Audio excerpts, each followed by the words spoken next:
Hello and welcome to Let's Have a Brew with me, Patrick Lewin, the official Theatre North podcast, where we talk to Northern theatre professionals about everything to do with theatre in the North. Today we are joined by the wonderful Adam Colbeck-Dunn, who is currently in Les Mis here at the Sondheim Theatre, has been in shows such as Stands at the Sky's Edge, Miss Saigon, and a load of other work. So hello, welcome. Hello, thanks for having me. How are you doing? Very good, very happy with a cup of tea in my hand. Well, first question out the way, how do you like your brew? With lots of sugar in. I now have oat milk at home. I'm kind of like a fake northerner. Oh. My dad does not approve, but when in doubt, just milk, lots of sugar, and kind of builder's colour. That's how I like it as well. Yeah. I have about 6 sugars. People judge me for it, but I've got a sweet tooth. Here. Exactly. The sweeter the better, I would say. Oh, good. Oh, good. Lovely. So, getting into the conversation today, I just want to talk to you basically about your start in theatre, your upbringing. So if you want to tell me a little bit how you got into theatre, you know, being where you're from, and I did Panto was my first. Oh, I love a Panto. Yes. We did Snow White with Wolf from Gladiators. Which was like my grandma's favourite programme. So in her eyes, I didn't need to be on Emmerdale. She was like, You've made it. Yeah. And it was kind of pre-Disney checking out that no one's copying their edits. So we wore these massive giant heads and I was dopey. And it was all on track. Oh, so brilliant. I was like, just kind of put the head on and then just walked around. But I was like, this is the best thing in the world. And how old were you then? I was 7. Oh. But because they put me in the middle for everything, so I was convinced I was playing Snow White. I came home and told my mum, I was like, I think I'm Snow White. She was like, I don't think you are, but that's okay. That's okay. We'll go with it. Yeah, we'll go with it.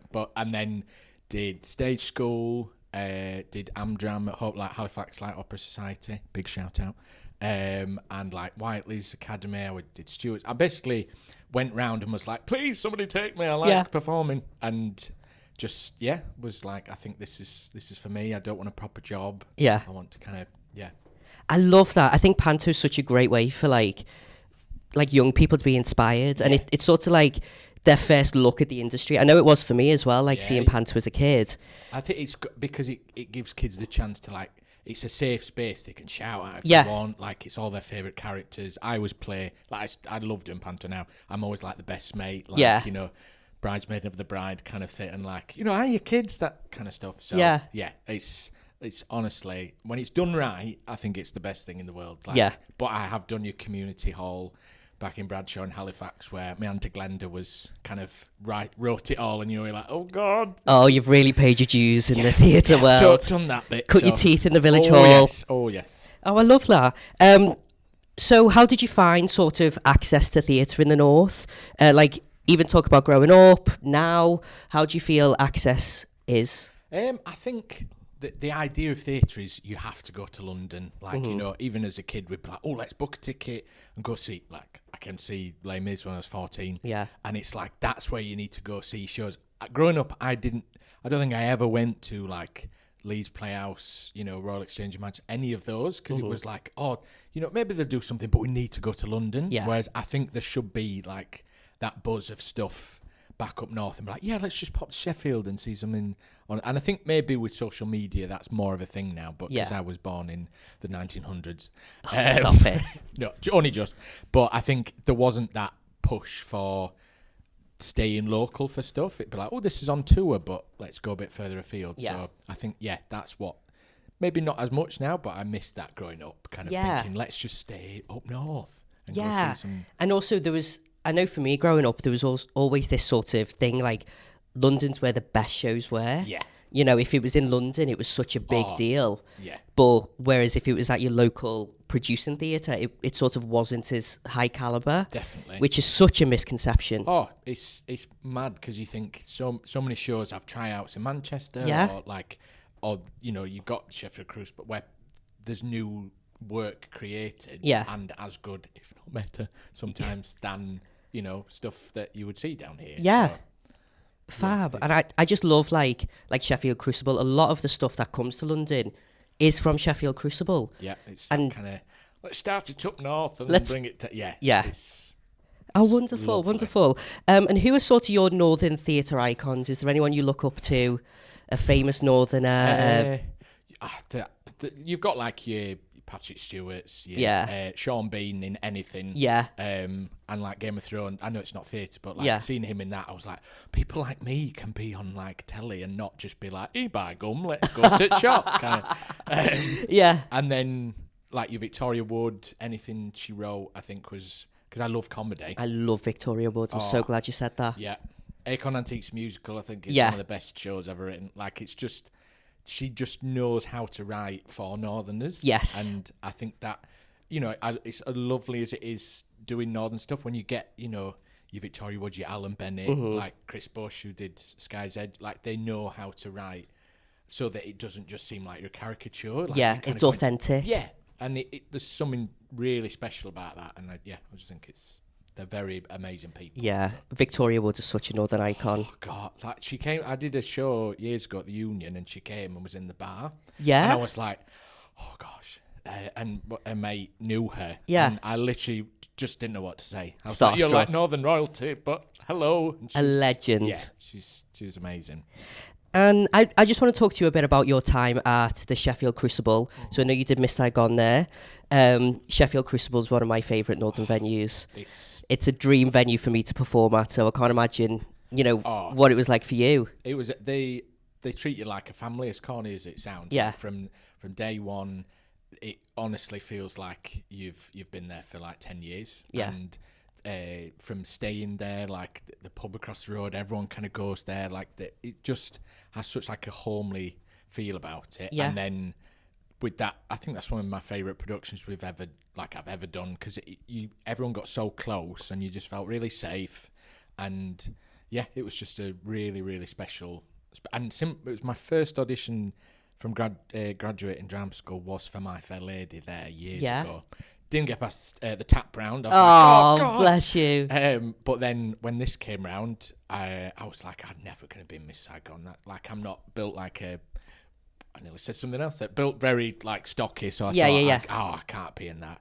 But they just wanted people, you know, just from everywhere, and it was literally, I think, and because people knew the show, a lot of my family could be like, "Oh, this is up north. We'll come see this. We don't have to go to London." I'm like, "Yeah, it's great." And it's a whole new production as well, wasn't it? It was completely different to the London one.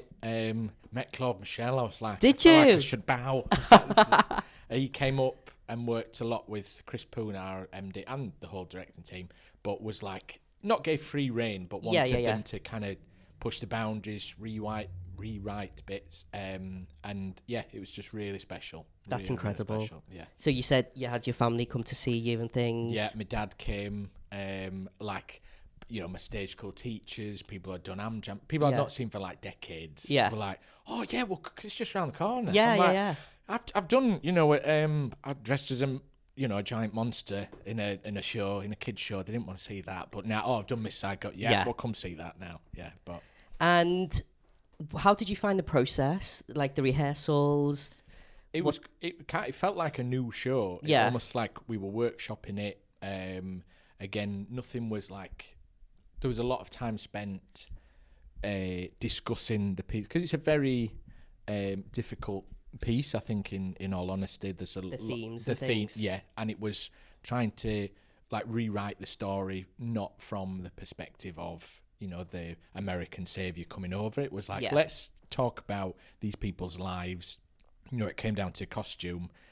Ben, who designed the set and costume, he let the girls pick their own costumes. So he laid all the costumes out on a rail and was like, right, what would your character want to wear? Rather than just going, oh, they need to be in hot pants or something. It was like, no, these are real women.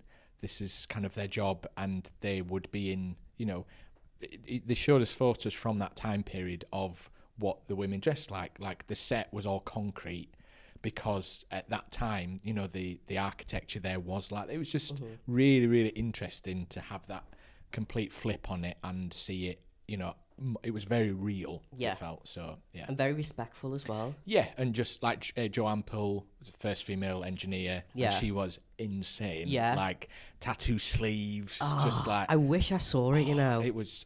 It was honestly really, really special. Yeah, and I think every single person made it what it was. So, yeah. Yeah. And I want to talk to you about Stands at the Sky's Edge.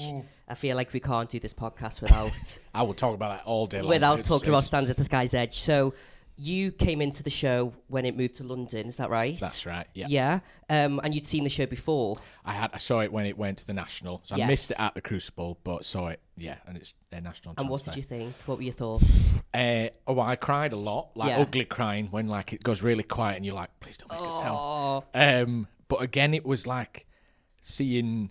It's that like representation of, you're not going to see Calamity Jane for a change, where everyone's like, as lovely as Calamity Jane is, it was one of my Amdram shows, I loved it. Yeah. But seeing something that was set, it could have been set anywhere in the UK, but just happened to be in Sheffield, and it felt like a play with songs. So you felt like you just looked into this family's house, like you were like a fly on the wall, and it was just nothing like I'd seen before. It was beautiful, absolutely beautiful, and the day I got that phone call, I was like, okay, I can die a happy man now. Yeah. This is, And how important is it for you to tell Northern stories through your work?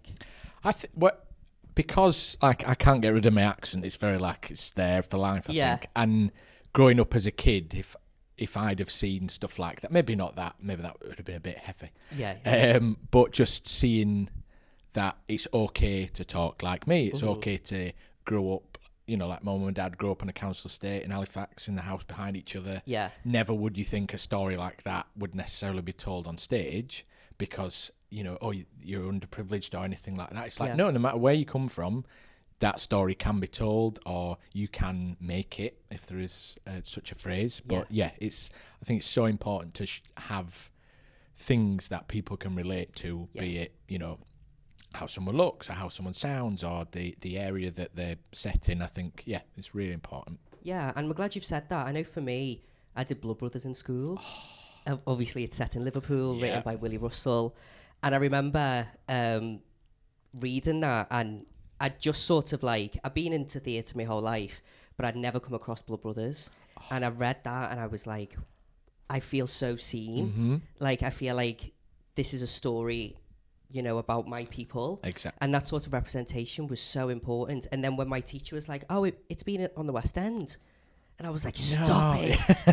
She was like, and in New York. And I was like, to know, like, people like me can be represented in such prestigious places, it felt incredible. And that was a big boost for me. And, that will remain one of my all-time dream shows. Yeah. Oh, it's like heartbreaking. Again. Something about they're always heartbreaking at the end. You're like, no. But I get, to think, this could have been in the town where I grew up in, and yet I'm sat in a West End theatre going, that's, amazing. Talking, more about, being from Yorkshire and things, is there anything you would like to see more of in terms of theatre in the north? I think, like, longevity of... shows, it's as amazing as it was doing at the Crucible. I think we had like a 6-week run, or like, your in-house productions will have a lifespan. It's not as if we're going to set up a show and then it's going to run there for a year, or it's either has a tryout in Yorkshire or Lancashire. Oh God. No, I love Manchester. Just not Lancashire. No. It's that thing of, it would be so nice to know, I can stay at home, like home, and do a job there for a year, rather than, as much as I love London, it is that feeling of everything has to end up here. Whereas if it could be that, you go to the Lowry in Manchester and there is a show there for a year or for 6 months, or it's just knowing that, I don't know, you don't have to come to London for everything. If that it's completely. Weird. And, you're talking about that longevity and sustainability. I think that's really important in the north, to be able to have that career security for a year. It's so normal here in London, year contracts are with most shows. But in the north, you're so right. Nothing really lasts longer than 6 weeks. And maybe it's like, there's not the, obviously there's a lot more people in London, a lot more tourists. But if there could be that push for, come to York, because there's the National Railway Museum, but also we've got this production that's been going for a year or for 2 years. That's, like Sky's Edge, I think would do well doing a northern tour. Yes. Any producers, that would be great. But just, I think having something that has a northern story, that would see it through. I don't know, maybe. I think that's great. Yeah. Yeah. I love Stands at the Sky's Edge. We need to bring it back. Please. And I might be free. Yeah. No. We'll be in touch. Yeah. And lastly, what northern venue would you love to work at? I know you've performed at the Sheffield Crucible. Are there any others that come to mind? I would say definitely Leeds Playhouse. Yes. Like Royal Exchange in Manchester. But Leeds Playhouse would be another like life tick. Again, because it's West Yorkshire. Yeah. Nothing wrong with South Yorkshire, but it's just, closer to home. It's home, isn't it? And again, it's that feeling of people know it back home. So it's almost like you can do a live pat on the back. Yeah. Like this being in Les Mis is like, people know it. So I'm like, okay, I can kind of rest easy a bit. Where similarly, so many people go to Leeds Playhouse, so it would be amazing. So. Amazing. Well, thank you so much for joining us. Thank you. Thank you. So I feel like I've just had verbal diarrhea. Oh, no. I love hearing, like, people's stories. I think it's so important that we talk about, things that inspire us. And that's again, why I think this is really, really important, because it's getting it out there that, there's so much in the north. There's so much that can be created in the north. There's so much opportunity, I think, that we can, again, love London. But let's just, put a few bits... Oh gosh, put my teeth in. Put a few bits up north, I would say. And that's the thing, we're not trying to replace the West End. No. The West End will always be, the West End, and it'll be incredible.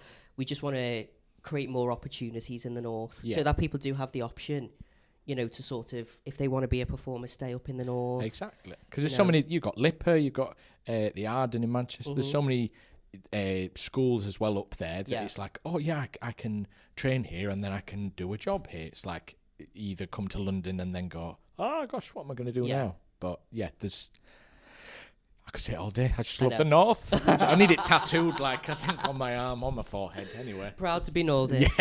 And lastly, just before we disappear, I don't know if you've heard, there's a lot of cuts to GCSE drama, GCSE dance, that kind of thing. What would you say to principals who are considering taking it off the curriculum?